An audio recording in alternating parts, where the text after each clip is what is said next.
साथियों, तो बड़ी मेहनत और प्रयासों के बाद मैं ये जीएस की पहली क्लास लेकर आपके साथ आया हूँ।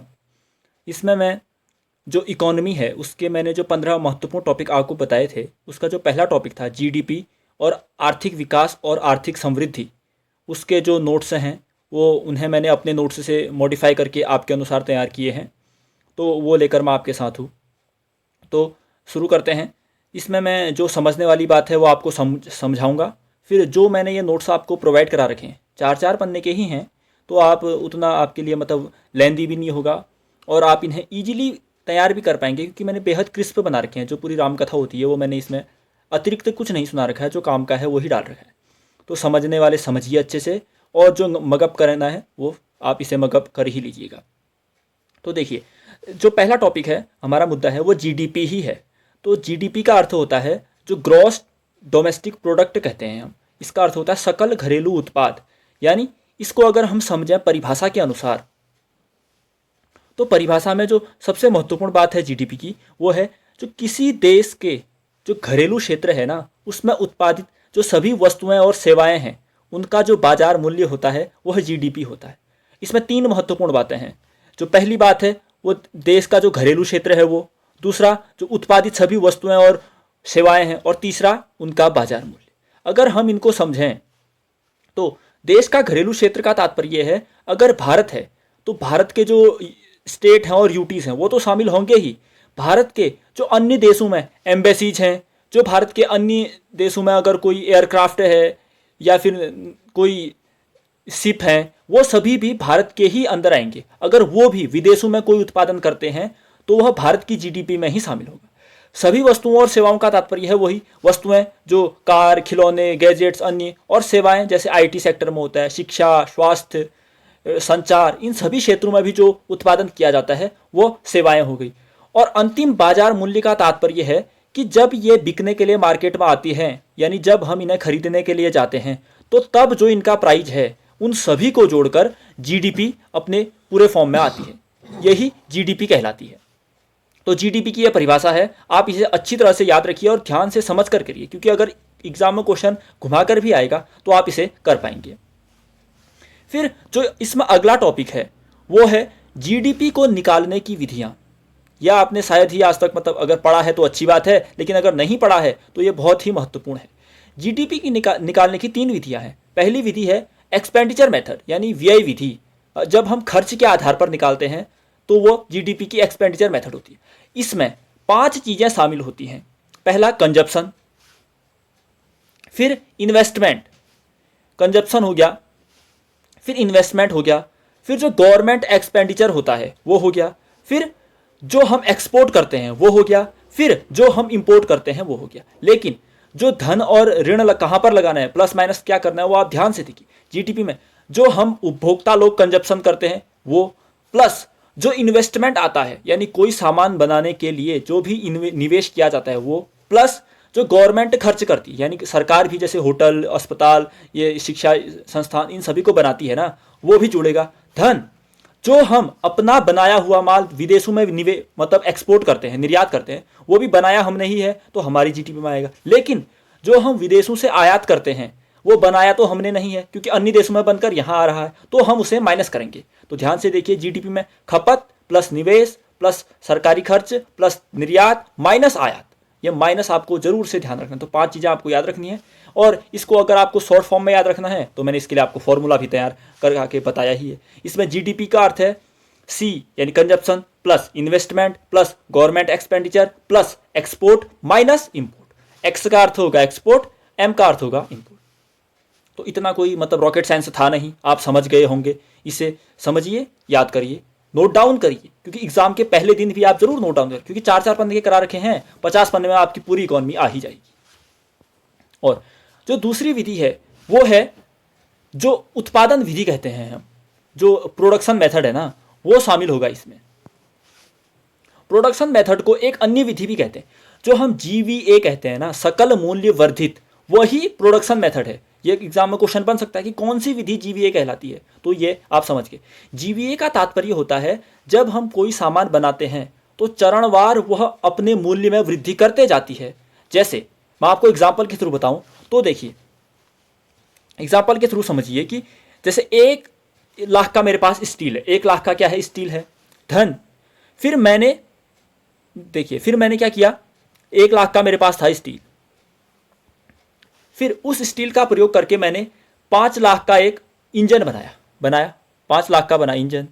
फिर उस इंजन को डालकर मैंने एक 10 लाख का ट्रैक्टर बनाया।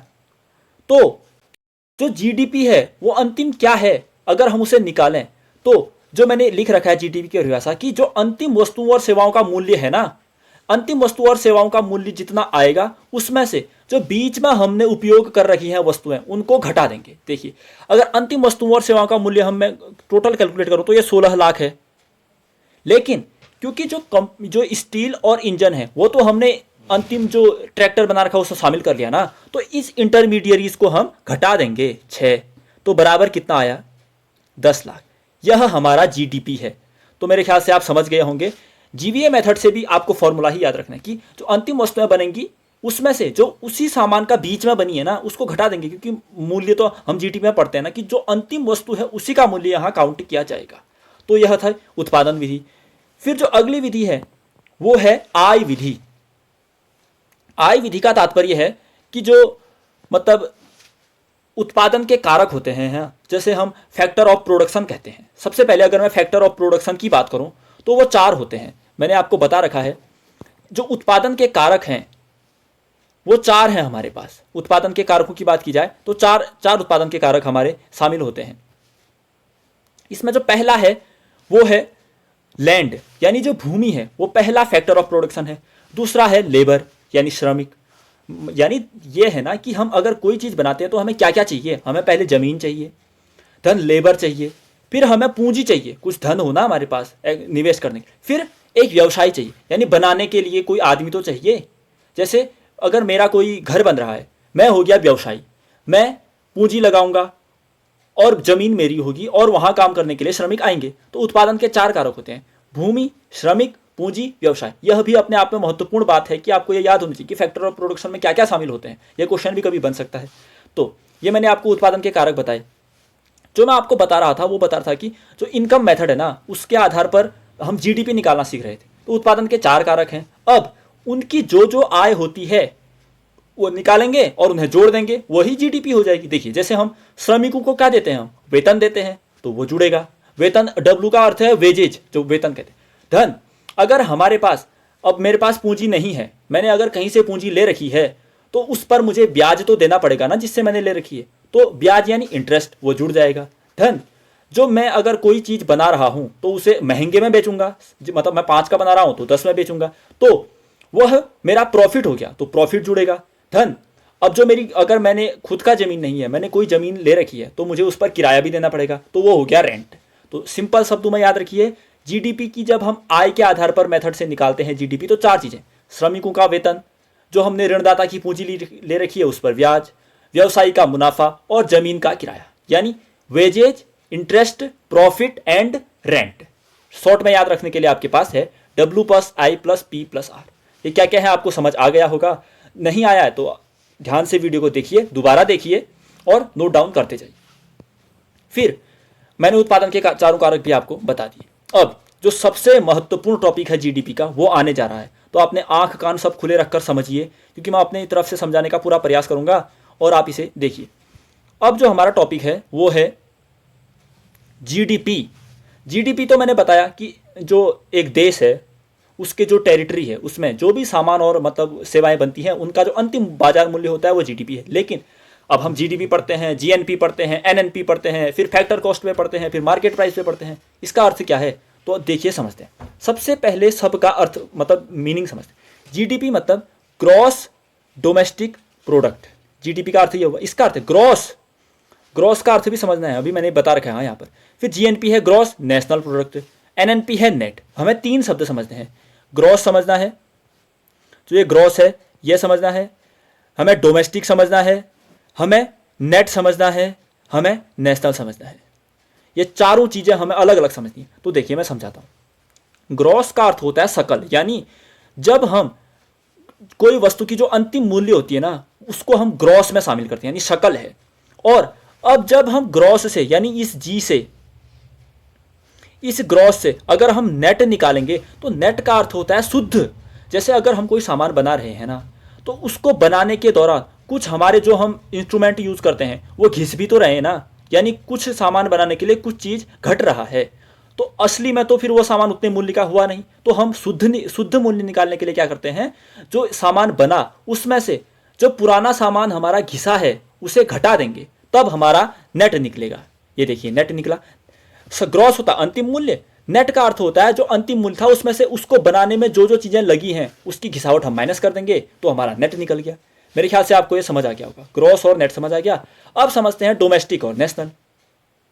तो देखिए डोमेस्टिक का अर्थ होता है, मैंने बताया देश की सीमा के भीतर, यानी जो भारत है और जो भारत की चीजें हैं अन्य देशों में भी, वो भी भारत का ही हुआ ना, तो वो भारत ही हो गया।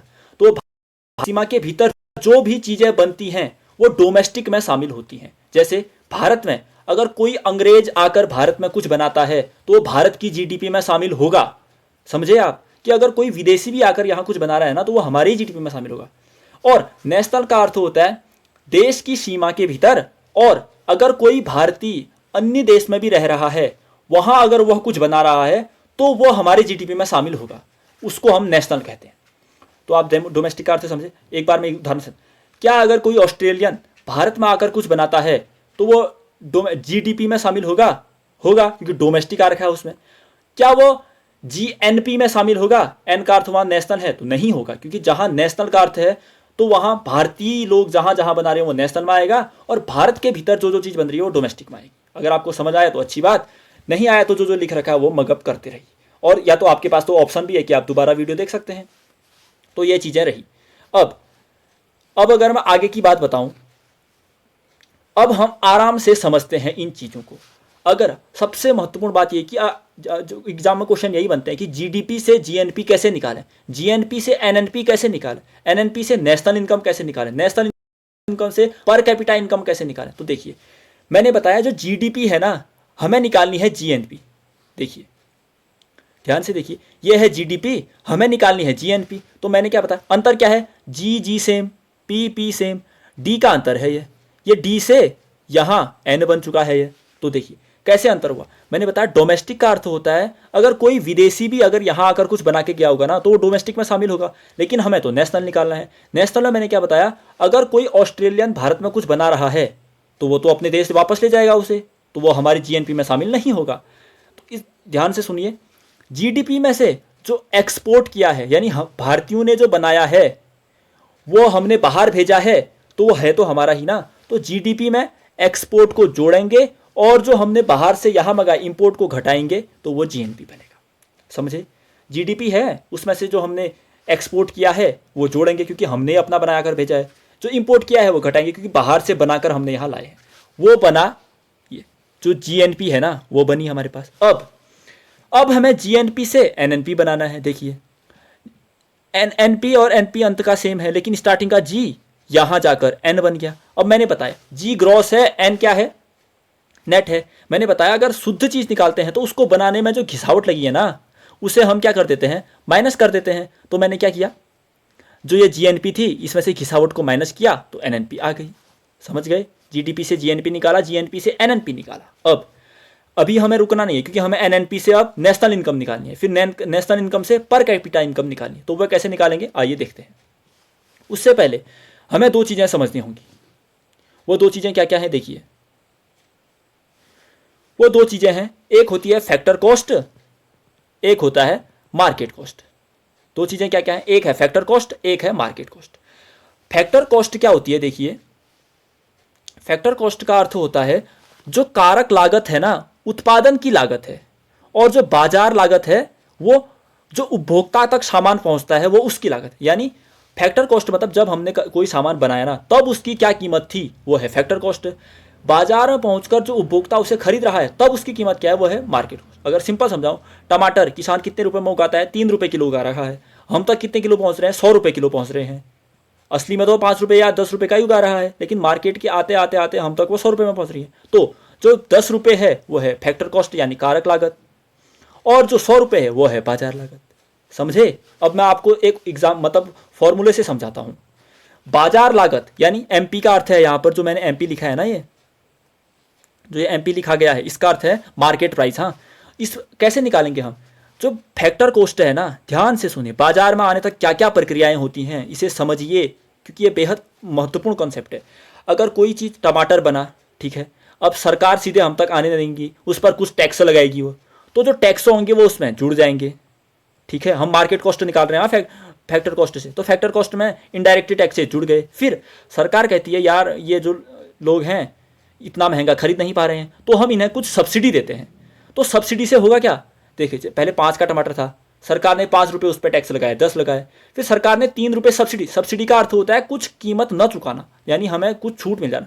सरकार ने 3 रुपये की सब्सिडी दी तो 10 रुपये का अब वो 7 रुपये में हो गया, तो सब्सिडी घटेगी। यह फॉर्मूला इतना महत्वपूर्ण है, आप जब तक पीवाईक्यू नहीं देखेंगे आपको समझ ही नहीं आएगा कि आप सोच रहे होंगे या क्या ही पढ़ा रहा है, कुछ रिलेवेंट नहीं है। लेकिन अगर आप जब तक पीवाईक्यू देखेंगे और क्वेश्चन की गहराई को समझेंगे ना, तो आप मतलब समझ पाएंगे कि मैं कितनी महत्वपूर्ण चीज़ें बता रहा हूँ। और ऐसी अगर आप इकोनॉमी पूरी कवर करते हैं, 60 ही पन्ने के ऐसे क्रिप्स नोट्स होंगे ना आपके पास कि मतलब फिर कोई क्वेश्चन आपसे छूटेगा ही नहीं। इसलिए गहराई से समझिए और अच्छे से पढ़िए।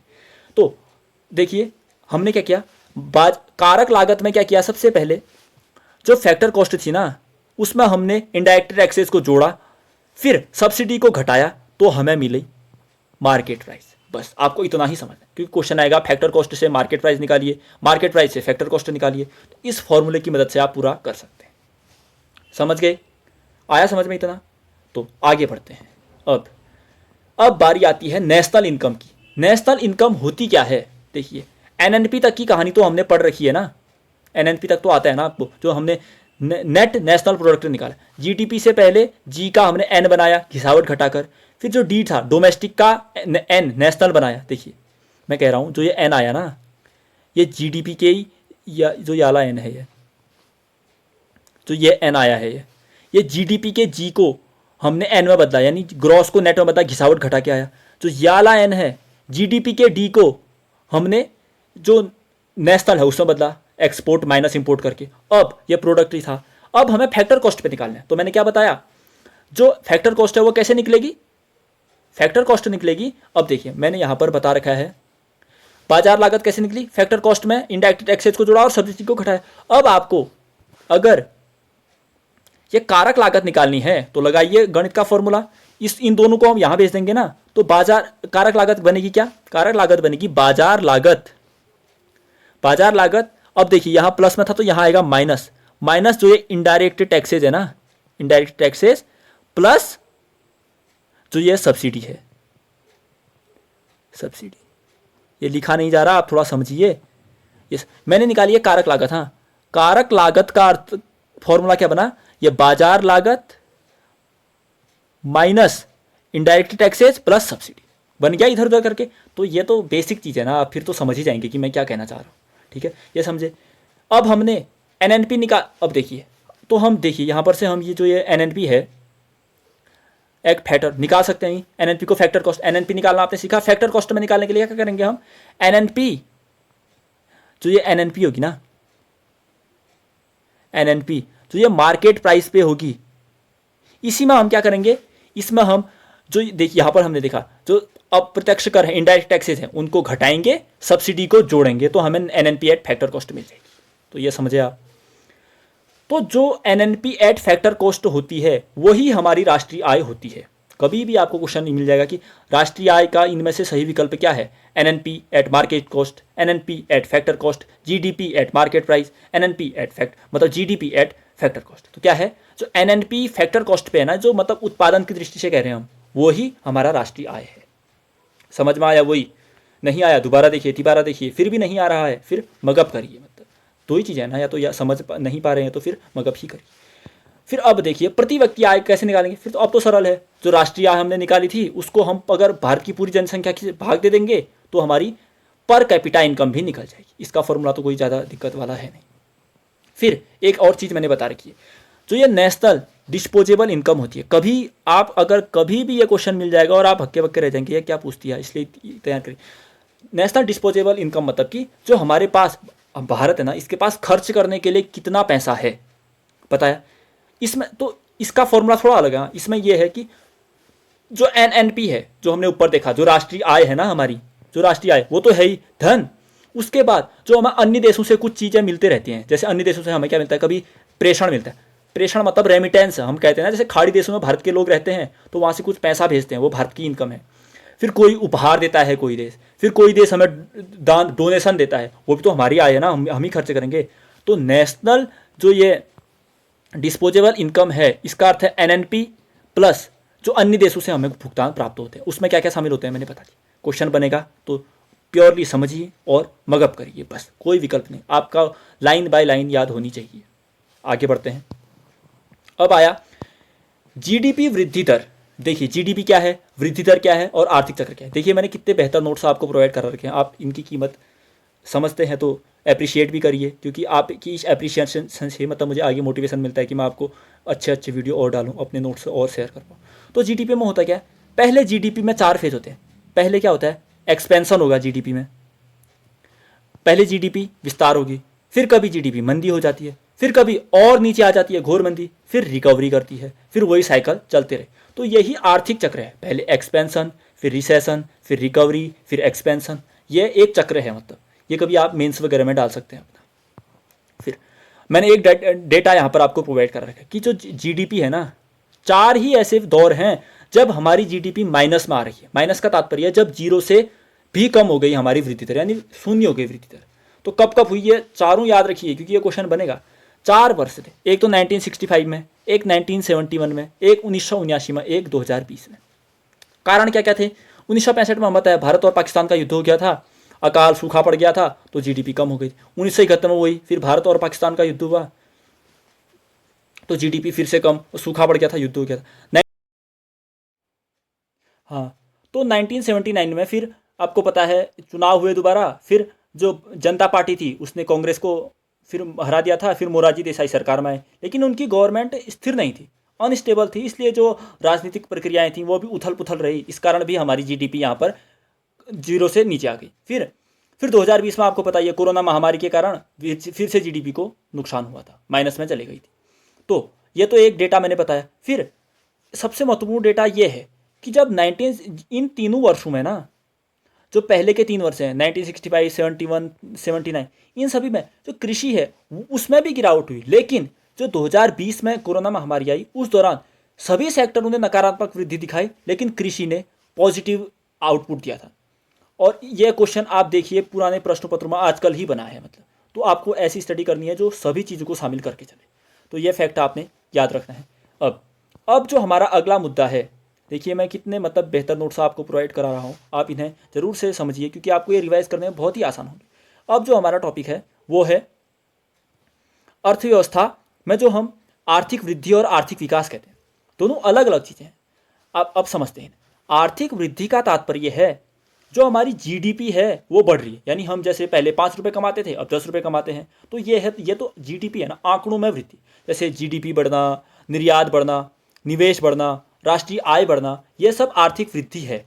लेकिन आर्थिक विकास का तात्पर्य जो हमें इंसान, जो मनुष्य है ना, उसके जीवन स्तर में वृद्धि होना, जैसे स्वास्थ्य सुविधा बेहतर होना, शिक्षा में बेहतर होना, हमारा जो लिविंग ऑफ स्टैंडर्ड है, यानी हम पहले झोपड़ी में रहते थे फिर अच्छे घर में रहते हैं, ये जीवन स्तर का सुधार है। फिर कौशल विकास, यानी हमें जितनी चीज़ें पहले आती थी उससे अच्छी चीज़ें हमें आ रही। तो आर्थिक वृद्धि मतलब है कि हमारी आय बढ़ रही है, लेकिन आर्थिक विकास का अर्थ है कि हम जीने का हमारा ढंग भी बदल रहा है। तो आप समझ गए होंगे ना कितने अलग अलग बात है दोनों। मैंने यहाँ पर बता भी रखा है कि देखिए यह आवश्यक नहीं है कि आर्थिक वृद्धि के साथ आर्थिक विकास भी हो, यानी हमारी आय बढ़े तो हमें जरूरी नहीं कि हमारा शिक्षा स्वास्थ्य ये सब बढ़ेगा, लेकिन हमें अगर आर्थिक वृद्धि आर्थिक विकास चाहिए, यानी शिक्षा स्वास्थ्य ये सब बढ़ाना है, तो आर्थिक वृद्धि आवश्यक है। ये क्वेश्चन कभी भी एजर्सन और रीजन में बन सकता है कि मतलब आर्थिक वृद्धि और आर्थिक विकास साथ साथ होंगे जरूरी है, तो नहीं है। लेकिन क्या आर्थिक विकास के लिए आर्थिक वृद्धि जरूरी है? हाँ, क्योंकि पैसा होगा तभी हम अच्छी शिक्षा ग्रहण करेंगे, बस। अब एक और फैक्ट हम बताते हैं कि जो भारत है एक विकासशील देश है। इसका तात्पर्य क्या है? भारत एक विकसित देश क्यों नहीं है? विकसित देश का तात्पर्य है जहाँ जैसे अमेरिका हो गए, या फिर यूरोपीय कंट्री होगी, या फिर एशिया में जापान वगैरह हो गए, सिंगापुर, ये विकसित राष्ट्र हैं क्योंकि यहाँ लोगों की जो आय है ना वो एक लिमिट से ऊपर है, तकरीबन 12,556 है लिमिट, वर्ल्ड बैंक के अनुसार उससे ऊपर है। तो उन्हीं देशों को यहाँ विकसित देशों में शामिल करते हैं। और जिनकी इनकम 3,096 डॉलर से लेकर $12,955 तक की है प्रति व्यक्ति की आय, उन देशों को हम विकासशील देश में शामिल करते हैं। तो इस आधार पर भारत एक विकासशील देश है। और आपको भी पता होगा यहाँ का मतलब एजुकेशन सिस्टम देखो, रोजगार का सिस्टम देखो, या फिर अन्य चीज़ें, वो आप में मतलब देख ही रहे होंगे। चारों तरफ सभी चीज़ें आप नोटिस करते ही होंगे कि क्या हालत है। तो भारत एक विकासशील देश है। यहाँ पर इतना हुआ। अब आगे के टॉपिक की बात की जाए तो आगे इतना हुआ, सब समझने वाली चीज़ें समझ आई तो देखिए, दोबारा देखिए अगर नहीं है। अब मैंने कुछ फैक्ट शामिल कर रखे हैं, सीधे सीधे फैक्ट हैं ये, आप इन्हें पढ़िए और नोट डाउन करिए, क्योंकि इसमें कोई कुछ भी समझाने वाला नहीं है। हाँ, ये फैक्ट है, प्योरली फैक्ट है, ये प्योरली फैक्ट है। ठीक है, हाँ, कुछ समझाने वाला ये है, मैं समझा देता हूँ। हाँ, इसे भी ये है कि भारत की जो जीएनपी है वो जीडीपी से कम होता है। क्यों, कैसे होता है आप समझते हैं। यहाँ पे अंतर क्या है इस एन का और इस डी का। मैंने क्या बताया, जो एन है ना, जो एन है उसका तात्पर्य क्या होता है, जो एन है वो है नेशनल, जो डी है वो डोमेस्टिक। अगर मतलब जीएनपी छोटा होता है, जीडीपी बड़ा होता है, कहना चाह रहे क्यों होता है।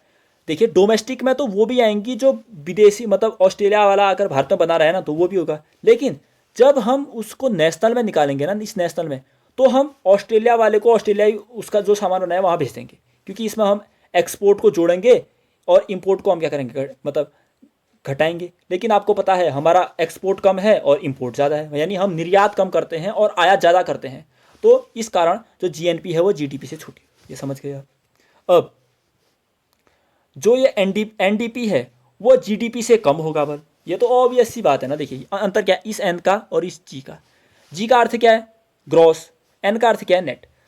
अब अगर ग्रॉस से हम नेट निकाल रहे हैं तो हम क्या कर रहे हैं, घटा रहे हैं ना। जीडीपी में से हम अगर हम घिसावट को कम करेंगे तब एनटीपी निकलेगा, यानी हम जीडीपी में से कुछ घटा रहे हैं तब एनटीपी निकल। तो सोचिए, अगर कोई चीज़ में से कुछ घटाएंगे तो छोटी चीज़ है वही तो मिलेगी ना। तो आप समझ गए होंगे, एनडीपी छोटा होता है, जीडीपी बड़ा होता है। बस ये थी समझाने वाली बात। तो धन्यवाद। आप अगर इस ऐसे ही मेरे साथ बने रहें तो मैं आपको आगे भी ऐसे लेक्चर प्रोवाइड कराऊंगा। अच्छे तरीके से नोट डाउन करिए। मैं नोट्स आपको यही है, हाँ, मैं आपको टेलीग्राम पर दूंगा तो फिर तो आप केवल नोट्स ही नोट्स देखेंगे, वाली चीज़ आपकी पूरी छूट जाएगी। तो आप इस वीडियो को एक बार समझिए, फिर जो ये उतारने वाली चीज़ें हैं अपने उतारते रहिए, क्योंकि उतारने से भी चीज़ें याद होती हैं। और जब मैं अगली क्लास दूंगा तब तक आपको ये सब अच्छे से याद करके रखना है। तो धन्यवाद, मिलते हैं अगली वीडियो में। नमस्कार।